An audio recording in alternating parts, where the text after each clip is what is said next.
Bonjour, je m'appelle Mathilde Grèze et je suis professeure de droit fiscal à la prépa ISP.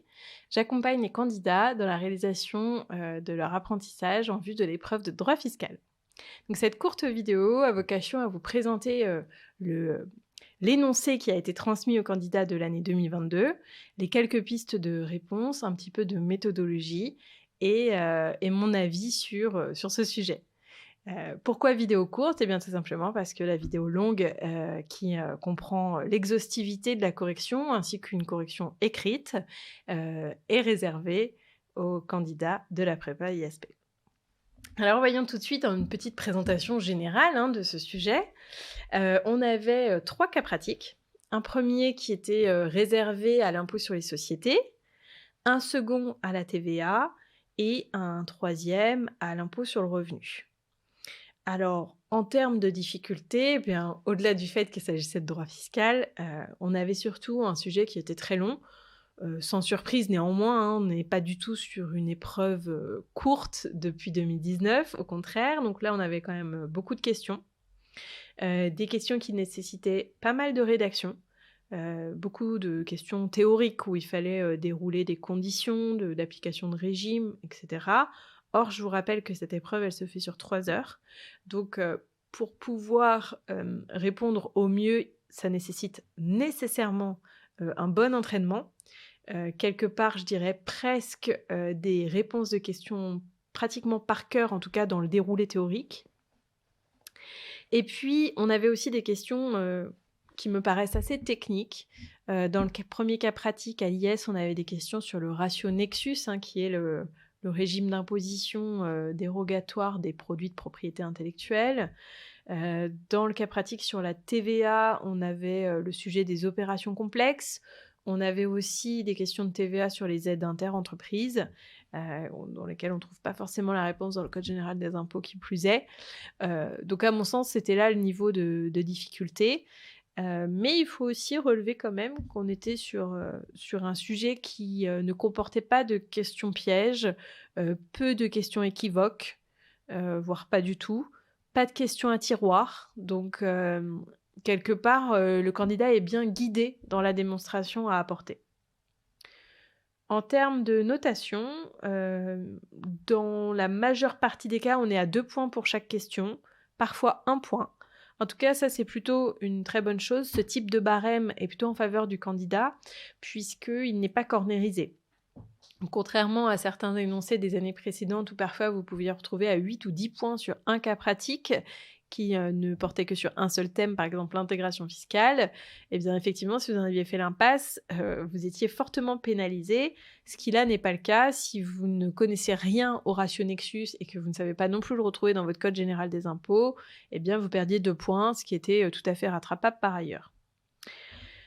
En termes de méthodologie, eh bien, c'est vrai que l'épreuve de droit fiscal ne requiert pas de méthodologie particulière puisqu'on est sur des questions pratiques, qui nécessitent tout simplement d'amener une part, théorique et puis ensuite, la réponse, empirique. Donc ici, pas de dérogation, à cette méthodologie non particulière, mais somme toute assez, classique. Pas nécessité de faire de schéma, même sur les questions propres à l'intégration fiscale puisque là aussi elles sont purement, théoriques. Hem, En revanche, le point peut-être à souligner, eh bien, c'est qu'on a des questions qui sont très indépendantes les unes des autres, donc vous pouviez tout à fait les traiter dans le désordre. Moi, je vous conseille néanmoins, si vous les traitez dans le désordre, pour moi, c'est plutôt les cas pratiques qui peuvent être traités dans le désordre. Évitez de traiter la question 3 du cas pratique 2, puis la question 2 du cas pratique 1, puisque vous risquez quand même de perdre un peu votre examinateur ou de le mettre dans des dispositions qui ne sont pas les plus favorables. Mais néanmoins, si vous souhaitiez démarrer par le cas pratique 3, qui était sur l'impôt sur le revenu, parce que c'est quelque chose sur lequel vous étiez plus à l'aise, moi, c'est vraiment une manière de faire que j'encourage. À mon sens, il vaut mieux démarrer par ce que vous connaissez le mieux. D'abord parce que ce sont des points pris. Ensuite parce que ça vous met en confiance et ça vous permet de alléger un petit peu la partie stress dans votre cerveau, ce qui va permettre de laisser beaucoup plus de place pour la mobilisation de connaissances. Ça va vous laisser aussi plus de temps pour les questions pour lesquelles ça nécessite plus de réflexion ou pour vous d'aller faire des recherches dans le code parce que malheureusement, c'est pas quelque chose que vous connaissez par cœur. Donc dans le cadre de cet examen, ça va nécessiter pour vous un petit peu plus de travail. La grande question, c'est est-ce que c'est un sujet surprise? Eh bien oui, pour moi, c'était un vrai sujet surprise cette année, parce qu'il y a pas d'inédit quasiment. Hem, Toutes les questions IS, à part le ratio Nexus, mais en même temps il est très récent, ont déjà été traitées alors même que l'épreuve de droit fiscal n'a que 4 ans. Donc ça veut dire qu'on avait préalablement eu 3 historiques et sur les 3 historiques, il y a un nombre de questions, assez incroyable qui est revenu cette année. Intégration fiscale, les déficits, notamment les déficits en intégration fiscale, donc on est vraiment dans un cas particulier, qui a déjà été traité. On a déjà eu, aussi, les titres de participation. Donc bon, vraiment, on était là, à la fois dans des questions balisées, mais en plus dans les réponses que vous aviez pu avoir, notamment si vous avez, suivi, cette prépa, puisque moi je donne les corrections, depuis 2019, corrections écrites, donc vous pouvez même apprendre le raisonnement ou en tout cas le déroulé de ce qui est attendu. Et puis, surprise oui, quelque part aussi, parce que pour la 4e année consécutive, on a un cas pratique entier dédié à la TVA. Alors même qu'un certain nombre d'impôts sont peu ou pas encore tombés. Je pense notamment à l'IFI, aucune question à l'IFI depuis 2019, aucune question droit de donation, droit de succession, un impôt sur le revenu qui est très peu étudié. En tout cas, ce n'est que la 2e année consécutive qu'on a un cas pratique sur l'impôt sur le revenu et on reprend les mêmes et on recommence puisqu'on est encore une fois sur de l'immobilier. Donc oui, un sujet surprise parce que, pour ma part, j'avais plutôt pronostiqué des sujets qui étaient pas encore sortis. Bon, en revanche, la TVA, je l'avais pronostiqué donc oui. Heu et comme les années précédentes, une question très particulière, qui est dans le cas pratique TVA. Donc ça a l'air d'être un petit peu le modèle type, de cet examen. Donc une fois encore, cette année, je ne conseille absolument pas de faire l'impasse sur la TVA au motif qu'elle serait sortie 4 années de suite. Je pense que ce serait un mauvais calcul. Alors si maintenant on rentre un petit peu plus, dans le sujet, dans le cas pratique numéro 1, donc qui était consacré à l'impôt sur les sociétés, on avait, 3 questions. Alors attention, elles se subdivisent, mais globalement, on avait une première partie qui traitait, dividendes et plus-values à l'IS classique. Une deuxième partie qui était propre à l'intégration fiscale et dans ce cadre-là, vous aviez 3 questions: les conditions, le traitement des déficits et de nouveau le traitement des dividendes. Et enfin, on avait une troisième question où là, on était, sur un sujet en revanche plus inédit contrairement à ce que je disais avant, celui des redevances de propriété intellectuelle. Donc si je reprends la première question, l'imposition des dividendes, en fait, ce qu'on attendait de vous ici, c'était que vous développiez le régime Murphy, d'abord avec les conditions et puis ensuite avec la présentation du régime. Vous étiez à peu près en capacité de conclure que dans notre cas, les sociétés pourraient vraisemblablement, y prétendre. Dans le régime, dans la question suivante, donc la 1B, là, on vous demandait d'expliquer, l'éventuel, traitement de la plus-value s'il y avait une cession des titres de la société L'Avenir. Donc ce qu'on voulait vous faire, dérouler ici, c'était tout le régime des titres de participation. Donc là encore, pour moi, il fallait traiter des conditions d'abord, puis la présentation du régime. Les conditions étant en fait la qualification de la participation comme étant un titre de participation, au sens, comptable et fiscal. Donc là aussi, tout est déjà, organisé dans les différents tomes et corrections écrites pour, les candidats ISP. Mais vraiment, moi, c'est un point sur lequel j'accorde beaucoup d'importance parce que aujourd'hui, en pratique, le contentieux se situe essentiellement sur la qualification des titres de participation. Donc c'est important d'être à l'aise avec cette notion, de comprendre qu'il y a une appréciation très casuistique, hein, ça se fait vraiment au cas par cas, mais que néanmoins, aujourd'hui, grâce à la jurisprudence, on a quand même des grandes lignes directrices et grâce à la comptabilité, on a aussi aujourd'hui des présomptions. Donc ces présomptions nous aident, c'est pas parce qu'en néanmoins on remplit pas la présomption qu'on ne peut pas bénéficier du régime des titres de participation, mais ce sont des vecteurs importants dans vos réponses. Ça va vous donner des garde-fous, et surtout, c'est aussi des éléments qu'on attend. Donc bien expliquer ensuite le régime, à savoir, l'exonération sous réserve d'une taxation d'une quote-part de frais et charges qui est égale à 12 %. Ne pas hésiter à montrer que vous connaissez bien le régime en explicitant, concrètement que cette quote-part de frais et charges, elle se calcule sur la plus-value brute. Ne jamais oublier également de traiter le cas de la moins-value. Quand vous présentez un régime de plus-value, c'est important. La moins-value ici, eh bien, la particularité, c'est qu'elle n'est pas déductible. Donc ça a vraiment son importance.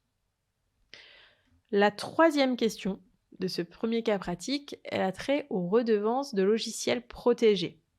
Donc tout est important dans cette phrase. Redevance, ça veut dire des revenus. Logiciel, ça veut dire qu'on est sur de la propriété intellectuelle. Et protégé, ça a son importance parce que tout le nouveau dispositif issu de l'Union européenne qu'on appelle le ratio Nexus est réservé dans le cadre des logiciels aux logiciels protégés.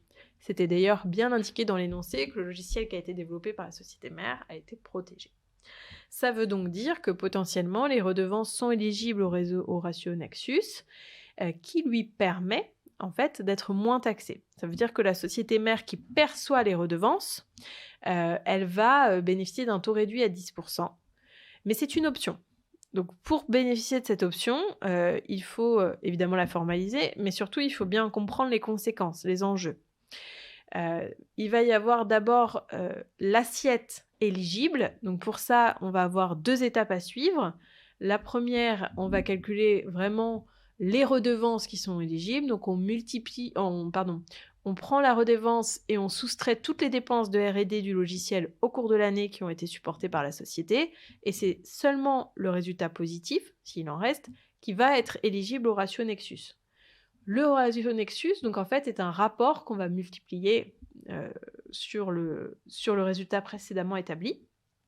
Et ce rapport Nexus, il est lié notamment aux dépenses de R&D qui ont été faites sur ce logiciel depuis sa création et qui sont en lien direct avec son développement, et au dénominateur, toutes les dépenses de recherche, pas spécialement de recherche et développement, qui ont été faites sur le logiciel.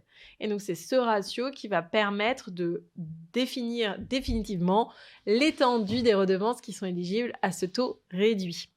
Tout produit qui n'est pas éligible à ce ratio Nexus, eh bien, sera taxé à l'impôt sur les sociétés classiquement. Donc là, c'est tout ça qu'on s'attendait à vous voir développer pour la partie redevance perçue par la société J'en veux. Et là, il fallait faire bien attention à ne pas oublier, dans un excès de rapidité et de volonté de passer à l'étape d'après, il fallait aussi traiter du point de vue de la société qui les paie. Donc la société L'Avenir, la filiale. Puisque pour elle, c'est une charge, donc il faut rappeler les conditions générales de déduction des charges, mais également bien identifier le fait que l'article 39.12 du Code général des impôts implique une limitation de la déductibilité dans certaines situations, notamment lorsque les sociétés sont situées en dehors de l'Union européenne et que l'imposition de ces redevances est relativement faible. Donc je vous laisserai aller constater les conditions. En tout état de cause, comme notre société mère est située en France, on n'avait pas cette limitation de déductibilité, mais évidemment, il fallait ici en parler. Donc tout ça englobe le premier cas pratique qui, à mon sens, n'était pas difficile, mais nécessitait énormément de rédaction, donc pouvait s'avérer très chronophage. C'est pour ça que sur la plupart des conditions du régime mère-fille, des titres de participation, de l'intégration fiscale, vous aviez pour les candidats ISP déjà des rédactions toutes faites dans les corrigés de concours blancs, dans les annales et dans les cours vidéo. Pour ce qui est de la question du déficit et des dividendes régime mère-fille dans le cadre de l'intégration fiscale, là encore, vous aviez tout dans les annales des années précédentes. Donc, normalement, le candidat qui s'est imposé de bien apprendre ces rédactions-là gagnait un temps très, très, très opportun sur ce premier cas pratique. Le deuxième cas pratique, en revanche, lui, était réservé à la TVA. Donc un impôt qu'on retrouve depuis 2019 dans les examens CRFP à droit fiscal, comme je vous le disais tout à l'heure, donc assez apprécié.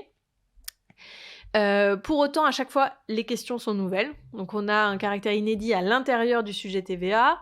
Ici, on avait un premier point qui était relatif au droit de la déduction.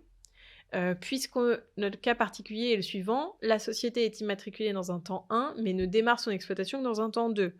Est-ce que, dans ces cas-là, les dépenses qui ont été effectuées dans le cadre de la Constitution donnent droit à déduction de la TVA ainsi payée?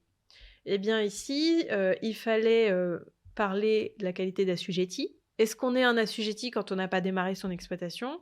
Donc là, on a de la jurisprudence européenne qui nous dit qu'il faut se référer à l'intention du professionnel. Et puis ensuite, si jamais on peut définir l'intention, il faut vérifier que le bien ou le service qui a été acquis est en lien direct avec les opérations taxables ou les frais généraux. Donc ici, on était à tout le moins avec les frais généraux, donc on pouvait en conclure effectivement que le droit à déduction était possible, était ouvert.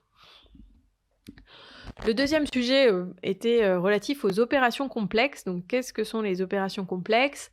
Eh bien, ce sont notamment des prestations ou des ventes, mais on pense plutôt aux prestations, qui recouvrent en réalité plusieurs prestations. Le sujet est de savoir est-ce qu'on les traite comme un bien unique ou est-ce qu'on les traite comme des opérations dissociables. Parce qu'évidemment, on va avoir des enjeux soit en termes de territorialité, soit en termes d'exigibilité, si ça mêle livraison et prestations notamment, ou en termes de taux. Nous, c'était plutôt ce cas-là, puisqu'on avait l'allocation de canoë assortie d'une option possible pour la fourniture de repas. Donc ici, il fallait repartir du principe, et d'ailleurs, c'est le conseil que je donne de manière générale, toujours repartir du principe. Donc on a un article 257 ter dans le Code général des impôts qui dit que chaque prestation est indépendante, unique et indépendante. Donc le principe, c'est quand même de bien dissocier. On a néanmoins 2 exceptions que j'ai énormément détaillées dans la rédaction écrite, mais pour synthétiser, qui sont les hypothèses notamment de caractère justement indissociable, c'est-à-dire que les opérations économiques sont étroitement liées. Donc là, on se place du point de vue du consommateur. Et la deuxième exception, ce sont ce qu'on appelle les prestations accessoires. Et donc, concrètement, que sont les prestations accessoires? Eh bien, toujours on se place du côté du consommateur. Ce sont celles qui vont permettre au consommateur de mieux profiter de la prestation principale.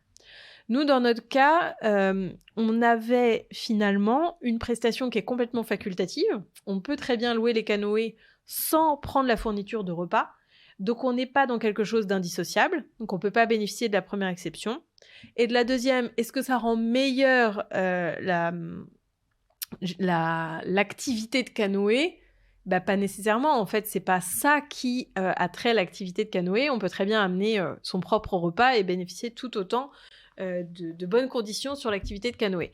Donc, surtout le caractère facultatif, il y a eu de la jurisprudence sur le sujet pour dire que dès lors que c'est facultatif, en fait, c'est dissociable par nature. Donc, pour ma part, j'ai conclu que l'activité était dissociable et que par conséquent, bien qu'il y ait une facturation unique, il fallait absolument que la société applique les taux qui sont propres à chacune des prestations, donc en l'occurrence des taux différents. Et puis enfin, vous aviez une dernière question qui était sur les aides inter-entreprises. Est-ce qu'une société filiale qui bénéficie d'une aide financière de sa mère doit appliquer la TVA, doit facturer la TVA à la société mère? Eh bien, ici, à mon sens, il fallait distinguer les différentes aides qui étaient possibles. Donc, elle pouvait recouvrir soit une avance en compte courant d'associé, puisque la société mère est par nature un actionnaire de la société bénéficiaire, ou éventuellement une subvention. Donc, sur l'avance en compte courant d'associé, je considère qu'il ne peut pas y avoir de TVA. On est vraiment sur la nature d'un prêt. Sauf, attention, on a de la jurisprudence européenne qui dit que les intérêts qui sont versés entre sociétés liées notamment du fait des avances, elles seraient assujetties à TVA. Mais c'est pas là le sujet, puisque nous, on doit regarder ça du prisme de la société bénéficiaire de l'aide. Donc, ça nous permettait de passer aussi à la subvention. Et là, grosso modo, pour simplifier les choses, on nous dit que les subventions interentreprises ne sont pas imposables, sauf si, en réalité, elles rémunèrent une prestation en tout ou en partie. Donc ici, il fallait simplement alerter sur les démarches à accomplir pour identifier s'il y avait ou pas cette fameuse prestation. Enfin, dernier cas pratique, donc lui qui était relatif à l'IR, était la situation suivante. On était sur une SCI familiale qui détenait plusieurs biens, dont l'un était situé à la montagne et l'autre à la mer, et qui étaient des résidences finalement secondaires pour la famille. L'un des membres de la famille se questionne sur l'opportunité de les louer de manière saisonnière, mais ça sous-entend évidemment, même si ça ne vous l'est pas dit, que c'est une activité de location meublée. La question est néanmoins bien formulée et aide le candidat puisqu'on nous parle de nouvelles activités et c'est tout à fait ça, puisque finalement là ce qu'il fallait identifier en termes de conséquences, eh bien c'est que le fait de passer en location meublée va conduire la société civile à exercer une activité commerciale. Or, une société qui exerce une activité commerciale devient commerciale. Elle perd donc le bénéfice de l'assujettissement à l'impôt sur le revenu. Du fait de cette location meublée, on va donc avoir un changement de régime fiscal et tout changement de régime fiscal entraîne en conséquence les conséquences fiscales de la cessation d'entreprise. Ça veut dire donc clairement qu'on va avoir une imposition immédiate des bénéfices qui ont été réalisés depuis le 1er janvier jusqu'au moment de la transformation. Et également des plus-values latentes, et c'est bien là qu'est le problème, puisque souvent les SCI détiennent des biens immobiliers qui peuvent avoir des plus-values latentes assez significatives. Dans ces cas-là, il ne faut pas perdre de vue néanmoins que s'il y a paiement de l'impôt sur la plus-value à ce moment-là, eh bien la SCI à l'IS va pouvoir démarrer un amortissement sur cette nouvelle valeur, donc un amortissement qui redémarre à 0 sur une base plus importante. Toutefois, les contribuables peuvent opter pour une atténuation conditionnelle qui va leur permettre finalement de ne pas payer l'impôt sur la plus-value latente, mais en revanche, ils doivent inscrire dans le bilan de la société IS la valeur d'origine du bien, ce qui veut bien dire que quand ils seront taxés, ils seront bien taxés sur la prise de valeur, et ils doivent également constater dans le bilan les amortissements comme s'ils avaient été pratiqués depuis l'origine. Donc ça va considérablement diminuer la durée d'amortissement du bien s'il est détenu depuis longtemps. Mais surtout, ça va entraîner une valeur nette comptable de l'immeuble qui va être relativement basse, ce qui veut dire que quand le bien va être cédé, s'il est cédé rapidement après, il peut vite arriver à une plus-value importante. Donc il y a ici une alerte à faire auprès du contribuable sur le fait que le passage en location meublée n'est absolument pas neutre, il est très important. Et puis la petite cerise sur le gâteau, c'était bien sûr de préciser que deux des associés même quasiment tous, mais en tout cas il est bien explicité dans l'énoncé que deux des associés ont mis à disposition gratuite un bien dans lequel ils vivent régulièrement, qui est un hôtel particulier. Et bien dans les sociétés qui sont assujetties à l'IS, la mise à disposition gratuite de biens immobiliers au profit des associés entraîne la réintégration extra-comptable de la valeur locative de l'immeuble. Donc, grosso modo, on réintègre des loyers alors même que la société ne les a pas perçus, et bien sûr la société est taxée dessus. Donc c'était important aussi de le relever, ça fait partie des conséquences. La deuxième question de ce dernier cas pratique portait sur la cession des parts sociales de la SCI. À mon sens, là, il ne fallait pas occulter le fait que ça entraînait deux types d'impositions différentes. À coup sûr, les droits d'enregistrement, qui sont effectivement traditionnellement payés par l'acquéreur, mais néanmoins, acquéreur et vendeur en sont solidairement responsables.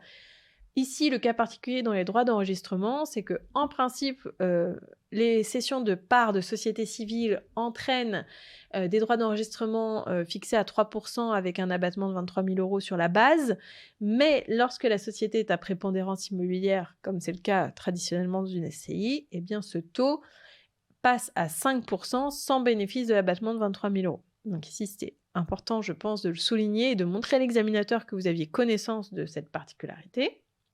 Mais surtout, ce qui était attendu, bien sûr, c'était le traitement de la plus-value. Ici, attention, c'est pas l'immeuble qui est vendu, c'est bien la cession des parts sociales de la SCI. Pour autant, et c'est une particularité, lorsque l'on vend des parts de SCI, on considère que la plus-value est de nature immobilière, elle est donc taxée comme un bien immobilier.